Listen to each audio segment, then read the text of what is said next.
भन्नाट रेसिपीमध्ये आपलं खूप खूप स्वागत। मी राजश्री कदम आज दाखवते तुम्हाला पारंपरिक पदार्थ हिरवी मिरचीचा पंचामृत। 1 चमचा आता जिरे तेलामध्ये ॲड करून घेऊ। आता 1 चमचा धणे थोडेसे क्रश केलेले आहेत। तीळ भाजून कुट्ट करून घेतलेलं आहे। खोबरं आणि शेंगदाणे ते पण भाजून जाडं भरडं कुट्ट करून घेतलेलं आहे। थोडीशी हळद घालून घेऊ त्याच्यामध्ये आणि थोडीशी हिंग घालून घेऊ अर्धा चमचा, म्हणजे स्वाद छान येतो पंचामृतला।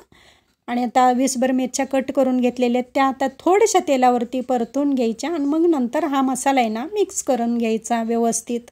आणि खूप भन्नाट लागतो। जर तुम्ही आजारी असाल आणि तोंडाला चव नसेल तर हा तोंडाला चव आणणारा पदार्थ आहे, नक्की करून बघा। आता हे मिक्स झाले, त्याच्यामध्ये घालू आता 4-5 कढीपत्ताचे पानं, स्वाद छान येतो कढीपत्तामुळे।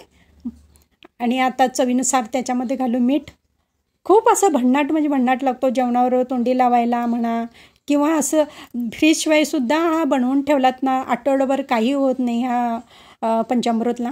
आता मिक्स करून झालेले आहे। मेन महत्त्वाचं काय आहे आता त्याच्यामध्ये घालायचा चिंचेचा कोळ, तो गूळ घालून शिजवलेला आहे।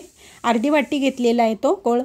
आणि आता त्याच्यामध्ये ना तेवढंच पाणी घ्यायचं अर्धी वाटी आणि अर्धा मिनिट्सपेक्षा कमी हा शिजवून घ्यायचा पदार्थ, छान लागतो। आणि जास्त जर शिजला ना तर मऊ होतात त्या मिरच्या, चांगल्या लागत नाही ते पंचामृत। आता हे आपलं तयार झालेले, आता पातळ वाटतं, नंतर थोडंसं गार झालं ना घट्ट होतं ते। आता हा बाउलमध्ये काढून घेऊ।